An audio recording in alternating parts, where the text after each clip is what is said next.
Géographie, thème 2, chapitre 1, dans le monde. Grand 2, les facteurs de l'inégale intégration. Problématique, quels sont les facteurs de l'inégale intégration des territoires à la mondialisation?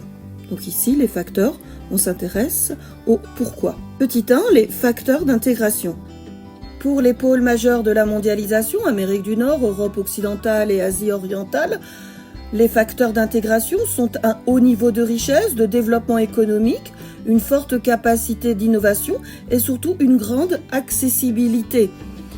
Ils abritent les institutions internationales, l'ONU à New York, l'OMC, l'Organisation mondiale du commerce, à Genève.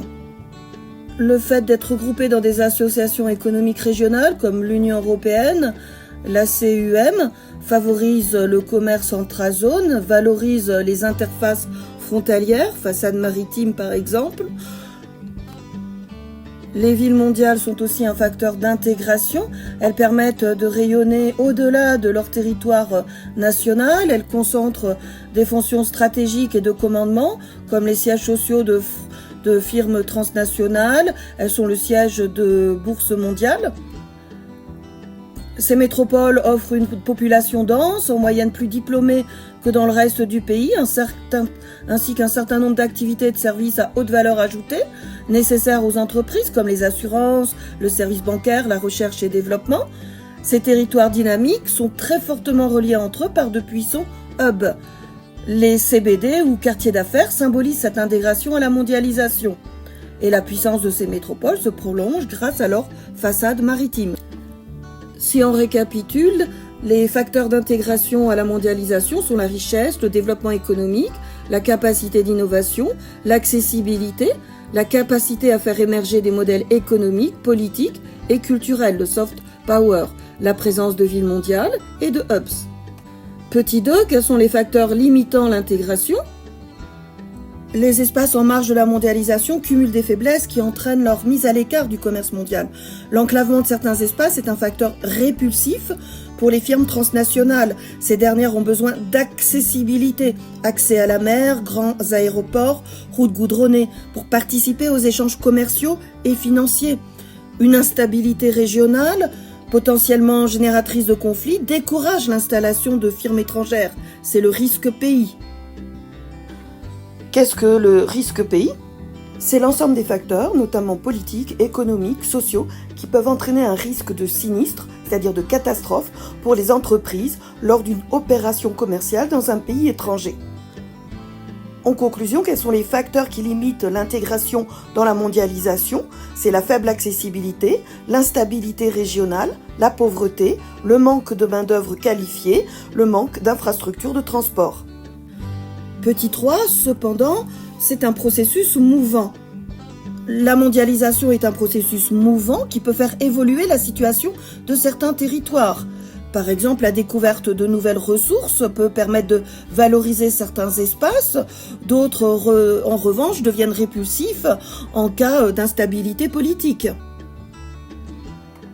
De nouvelles stratégies d'acteurs, aussi bien d'États, d'organisations régionales ou d'entreprises, peuvent changer la situation d'un territoire dans la mondialisation. Par exemple, il peut y avoir des politiques pour désenclaver ces territoires. Le désenclavement, c'est le fait de construire des infrastructures de transport afin d'insérer des territoires dans les réseaux existants, de les sortir de leur isolement et de mieux les intégrer dans le système monde. On a comme exemple les projets de corridors de développement, ici en Asie du Sud-Est, mais on a vu des exemples en Amérique latine. Ici, c'est la Banque asiatique de développement en tant qu'acteur qui promeut depuis 30 ans la création de corridors pour accroître l'intégration régionale et le développement économique. Les corridors de développement sont les voies de transport qui facilitent le passage des marchandises et des hommes lorsque les territoires sont enclavés. Ils permettent d'améliorer les relations entre différents espaces et l'ouverture des économies de certains pays. Exemple, l'Amérique latine, l'Asie du Sud-Est. À l'échelle nationale, les États peuvent promouvoir une politique d'ouverture aux investissements directs à l'étranger, ce qui amène à l'échelle locale la création de zones franches, c'est-à-dire d'espaces dans lesquels la législation économique nationale ne s'applique pas. La plupart des zones franches bénéficient de dérogations, de droits de douane ou de fiscalité. Les marchandises peuvent entrer et sortir librement. C'est donc des avantages fiscaux intéressants. On a à droite une photographie qui évoque le projet de la zone économique spéciale, c'est-à-dire une zone franche de Dawei en Birmanie. Elle est au débouché du corridor économique Est-Ouest qui relie Vietnam, Thaïlande et Myanmar et elle se réalise en accord avec la Thaïlande et avec l'aide du Japon.